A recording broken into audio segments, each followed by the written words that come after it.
మీకెన్నిసార్లు చెప్పినా సిగ్గు లేకుండా వస్తున్నారు? మీ మొహాలు చూడాలంటేనే నాకు చాలా చిరాగ్గా ఉంది. మర్యాదగా బయటికి వెళ్ళండి.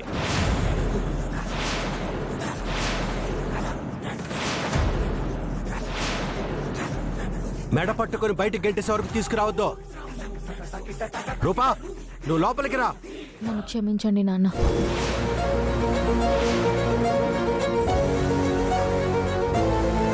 ఇప్పుడు నాకు మీ మాట వినడం కంటే ఈ ఒక్కసారికి మా మాట వినండి నాన్న.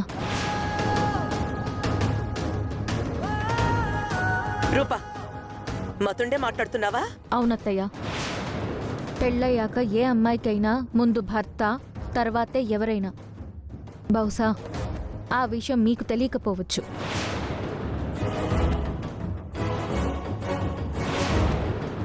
రూపా, ఏం మాట్లాడుతున్నావు? పెద్దవాళ్లతో ఏం మాట్లాడాలి, ఎలా మాట్లాడాలో నీకు తెలీదా? నిజంగానే తెలీదు నాన్న. అందుకేనేమో కట్టుకున్న భర్త కావాలా, ఈ నాన్న కావాలా అని మీరు అడిగినప్పుడు ఏం చెయ్యాలో ఏం మాట్లాడాలో తెలియక మీ సైడ్ నిలబడ్డాను. అంటే మీ నాన్న అలా అడగడం తప్పు అంటావా రూపా? ఏమో అత్తయ్య, నాకు తెలీదు. కానీ నాన్న కోసం వచ్చేసిన తర్వాత మాత్రం ప్రతిరోజు నేను తప్పు చేశాననే ఫీల్ అయ్యాను.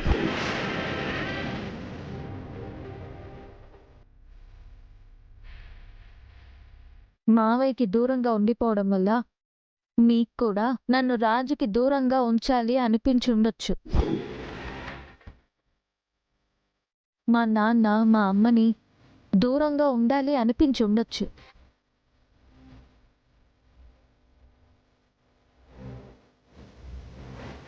ఇదేంటిది తిప్పి తిప్పి నా మీదకే వస్తుంది? పెద్దయ్య, మీ మనసులో ఏముందో మాకు తెలియదు, కానీ మా మనసుకు మాత్రం మేమిద్దరం ఒకరిని వదిలి ఒకరు ఉండలేము అనిపిస్తోంది.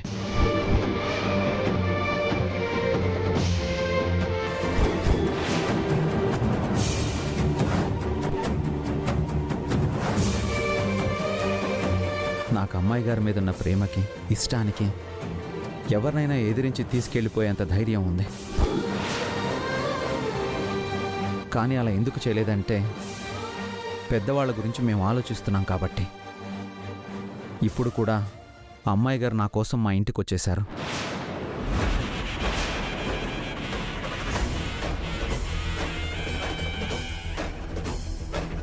మా ఇంటికి వచ్చిన అమ్మాయి గారిని అట్నుంచి అటే తీసుకెళ్ళిపోవడం ఎంతసేపు పెద్దయ్యా?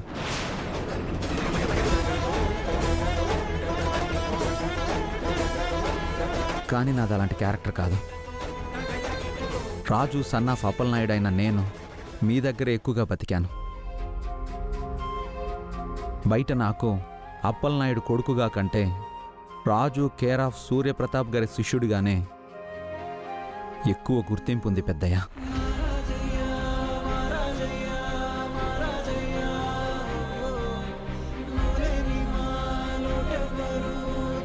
ఏ రకంగానూ ఏ ఒక్కరు కూడా మీ గురించి తప్పుగా మాట్లాడుకోకూడదనే పెద్దయ్య. ఇంకా మీ నిర్ణయం కోసం, మీ అంగీకారం కోసం ఎదురు చూస్తున్నాం. సూర్య, రాజు రూపల్ని విడదీయడంలో నా మీదున్న కోపం తప్ప వేరే కారణం చూపించగలవా?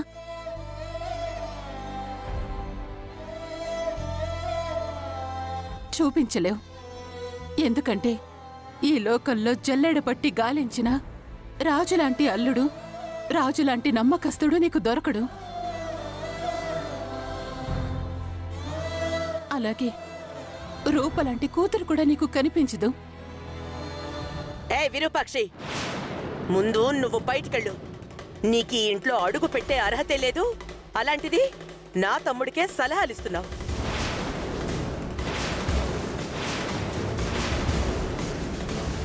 ఈ ఇంట్లో ఉండే అర్హత నీకంటే నాకే ఎక్కువ ఉంది విజయాంబిక. నీలాంటి వాళ్ళు ఈ ఇంట్లో ఉండటం వల్లే ఈ ఇల్లు, ఇంట్లో మనుషులు ఇలా తయారయ్యారు. ఒక పచ్చని పంటలో చిన్న కలుపు మొక్క పుడితే చాలు, ఆ పంట మొత్తం విస్తరిస్తుంది. అలాంటి కలుపు మొక్కవి నువ్వు. విరూపాక్షి, అత్తయ్య, అమ్మ అన్న దాంట్లో తప్పే ఉంది. ఇంటికి పెద్ద దిక్కుగా ఉండి అందరికీ ఆదర్శంగా ఉండాల్సిన నువ్వు మావయ్యని వదిలేసి తప్పు చేశావు.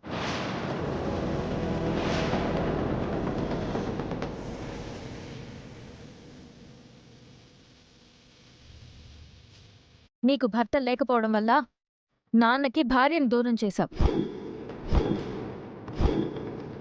నీ కోడలు మందారంకి దీపక్ని దూరం చేయడానికి నిరంతరం కృషి చేశావు.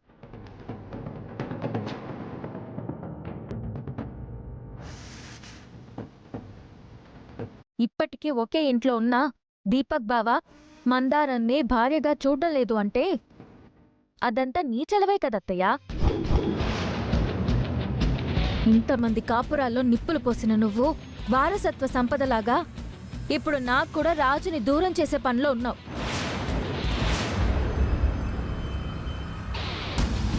ఈ ఇంటి పరువు గురించి, గౌరవం గురించి ఇంత ఆలోచించే మీరు ఈ ఇంటి ఆడబిడ్డల గురించి మాత్రం ఎందుకు ఆలోచించారో అర్థం కావడం లేదు.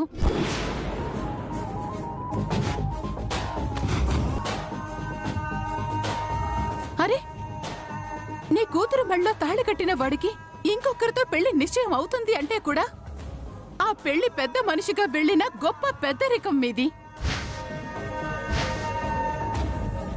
కూతురు గొంతు కొయ్యటానికి సిద్ధపడిన వాళ్లకి ఎలాంటి ఆటంకం కలిగించకుండా అడ్డంగా నిలబడిన ధీశాలి మీరు.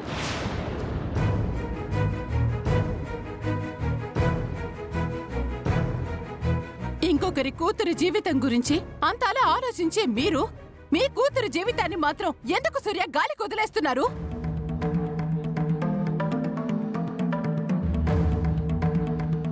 రూప ఇక్కడే ఉంటే ఏదో ఒక రోజు ఏ కార్ డ్రైవర్నో, ఏ గేట్ దగ్గరున్న సెక్యూరిటీనో రూమ్ లోకి పంపించి నీ కూతుర్ని కూడా తప్పుడు మనిషిగా క్రియేట్ చేస్తుంది సూర్య ఈ విజయాంబిక. విరూపాక్షి,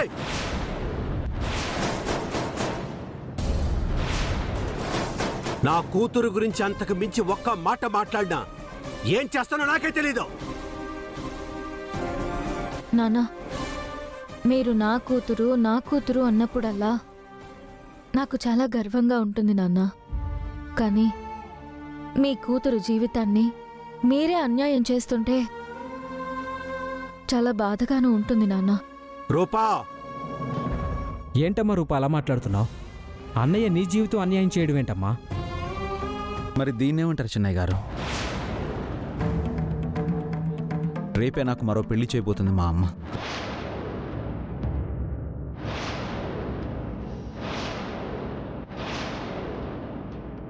అసలు మాకు ఇష్టం వచ్చినట్టు మేము బతకలేక, మీ ఇష్టానికి తగ్గట్టు అడ్జస్ట్ అవ్వలేక మేమెంత నరకం అనుభవిస్తున్నామో మాకు మాత్రమే తెలుసు.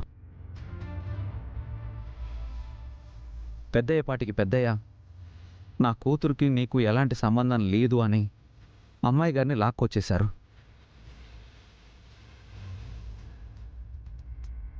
వెంటనే మా అమ్మ, నువ్వేం బాధపడకు, నీకు రేపే పెళ్లి చేస్తాను అంటుంది.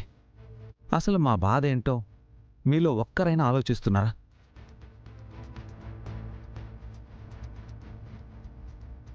పెద్దయ్య, నేను అమ్మాయి గారు ప్రేమించుకున్నాం, పెళ్లి చేసుకున్నాం. మీ పెద్దల నిర్ణయానికి మేం బలైపోతున్నాం. అయినా మీకోసమే విడివిడిగా ఉంటున్నాం. అయినా మీ కూతురు జీవితాన్ని మీరే నాశనం చేస్తుంటే నేనెందుకు బాధపడాలి పెద్దయ్య? ఒక తండ్రిగా మీకు లేని బాధ నాకెందుకు ఉండాలి? మీ మనసు బాధ పెట్టకూడదని అమ్మాయి గారు మీ మాటకి ఎలా గౌరవం ఇచ్చారో నేను కూడా మా అమ్మ మాటకి గౌరవం ఇచ్చి రేపు పెళ్లిపీటల మీద కూర్చుంటాను.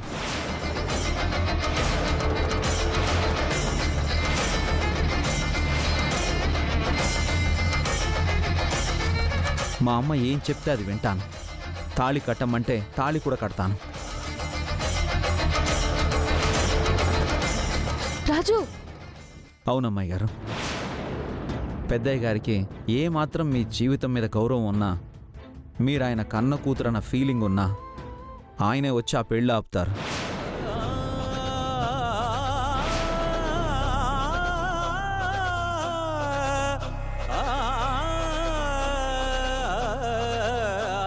లేదు అమ్మగారిలాగా, విజయాంబిక గారిలాగా, మందారంలాగా వంశపారంపర్యంగా ఈ ఇంటి ఆడవాళ్ళకి ఎలాంటి గౌరవం దక్కుతుందో అదే గౌరవాన్ని మీకు ఇస్తారు.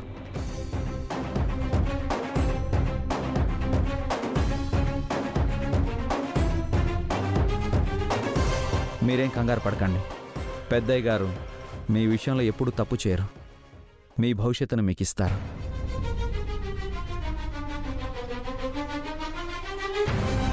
పదండి అమ్మగారు. సూర్య, నా కూతురు అంటావు కదా, నువ్వే వెళ్ళి ఈ పెళ్లి నాపి నీ కూతురు జీవితాన్ని నిలబెడతావో, పంతానికి పోయి నీ కూతురు జీవితాన్ని నాశనం చేసుకుంటావో నువ్వే నిర్ణయించుకో.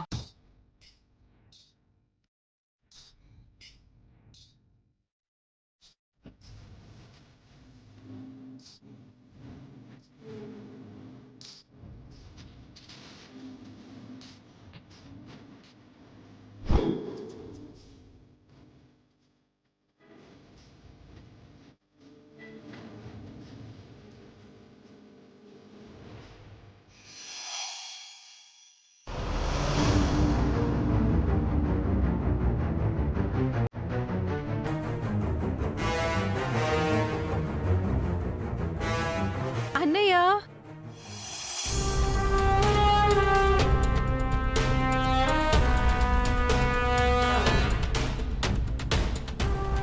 చాలా థ్యాంక్స్ అన్నయ్య.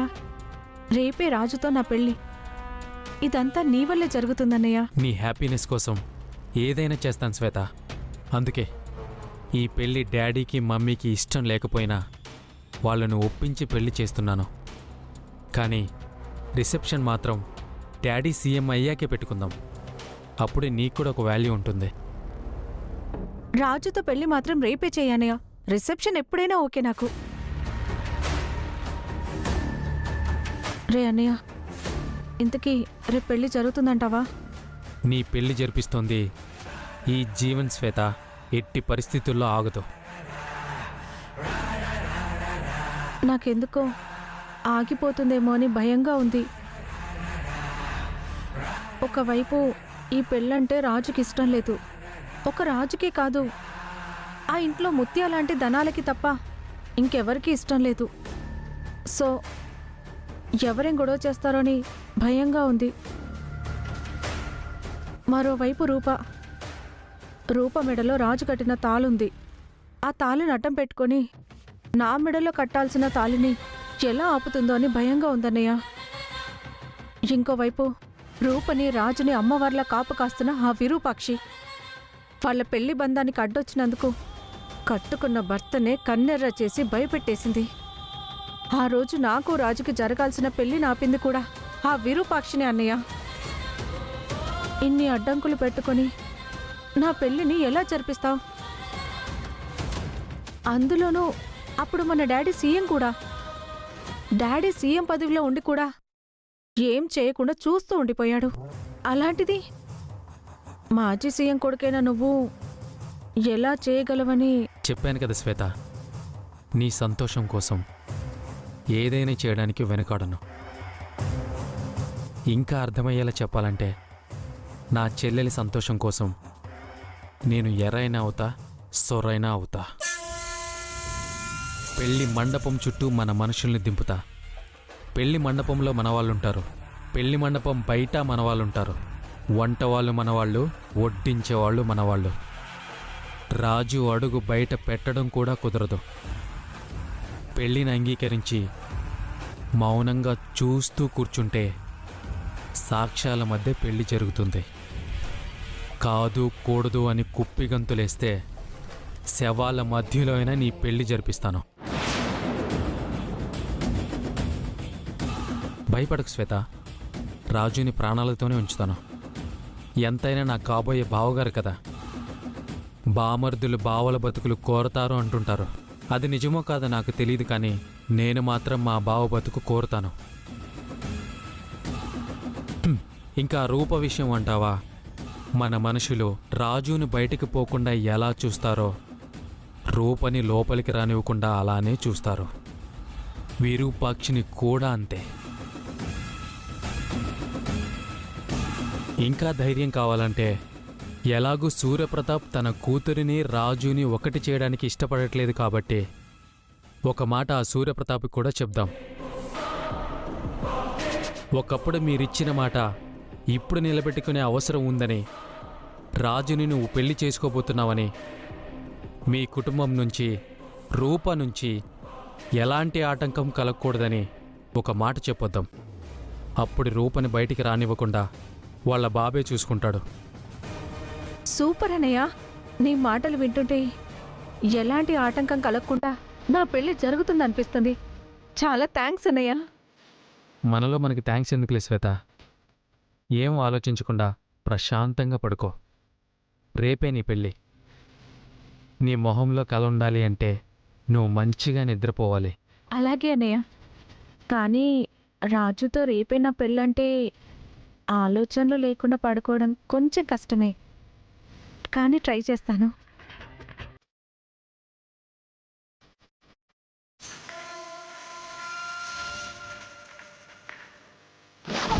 రాఘవ్ కోలుకోవడానికి ఇంకా ఎంతకాలం పడుతుంది డాక్టర్ గారు? ఇదే ప్రశ్న మీరు రోజు అడుగుతున్నారు, నేను రోజు చెప్తున్నాను. అది కాదు డాక్టర్ గారు, రాఘవ్ లేవడం మాకెంత అవసరమో మీకు తెలీదు. రాఘవ్ కోసం ఎంత డబ్బు ఖర్చు పెట్టడానికైనా మేము ఆలోచించాం. మీరెక్కడి నుంచైనా డాక్టర్ని పిలిపించండి. రాఘవ బతకాలి డాక్టర్, ప్లీజ్. తన స్పృహలోకి రావాలి. చూడండమ్మా, వైద్యం ఎవరు చేసినా వైద్యమే. ఖర్చు చేసినంత మాత్రాన సౌందర్యాలు మారతాయేమో కానీ వైద్యం మారదు. మా ప్రయత్నం మేము చేస్తున్నాం. మా ప్రయత్నానికి దేవుడు సహాయపడితే అతను తొందరలోనే కోలుకోవచ్చు.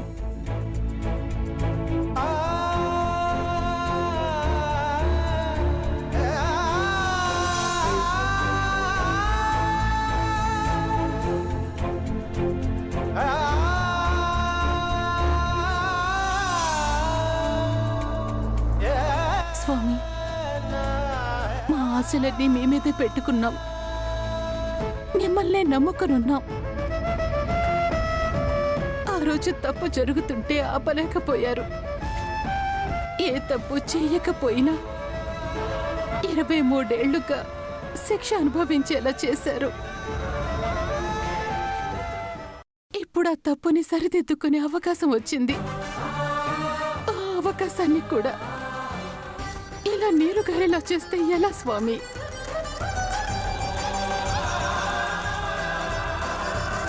నేనేం తప్పు చేశాను, ఎందుకు నాకు శిక్ష విధించారో తెలీదు. శిక్షతోనే నా జీవితం ముగిసిపోయింది. నా గురించి నాకేం బాధ లేదు, కానీ ఏ పాపం చెయ్యకుండా నాకు పుట్టిందనే ఒకే ఒక్క కారణంతో ఈరోజు నా బిడ్డ కూడా శిక్ష అనుభవిస్తోంది.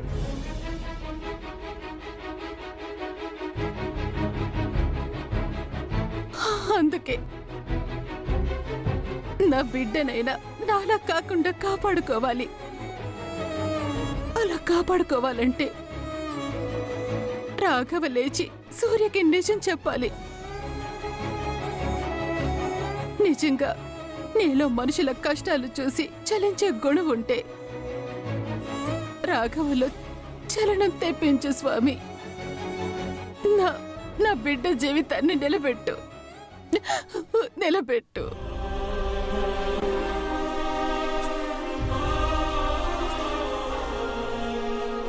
పెద్దయ్య గారితో నేను మాట్లాడిన మాటలకి అమ్మాయి గారు బాధపడుతుంటారేమో.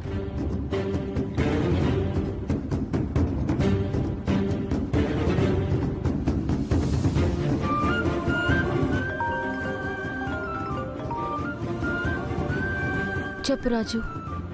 అమ్మాయి గారు, నేను పెద్దయ్య గారితో మాట్లాడిన దాంట్లో తప్పేమైనా ఉంటే సారీ అమ్మాయి గారు. అయ్యో, సారీ ఎందుకు రాజు, నువ్వు కరెక్ట్గానే మాట్లాడావు. నీ గురించి నాకు తెలుసు కదా రాజు. నాన్నలో మార్పు తీసుకురావడం కోసం, నాన్న నా జీవితం గురించి ఆలోచించడం కోసం నువ్వు అలా మాట్లాడావే, కానీ నువ్వు అలా ఎందుకు చేస్తావు రాజు? థ్యాంక్స్ అమ్మాయి గారు, నన్ను అర్థం చేసుకున్నందుకు. నువ్వు నా రైస్ పీస్వి. నేను అర్థం చేసుకోకపోతే ఇంకెవరు అర్థం చేసుకుంటారు? కానీ నాన్నే అర్థం చేసుకోవడం లేదు. మన మాటల్లో ఒక్క మాటైనా నాన్నని కదిలించుంటుందా?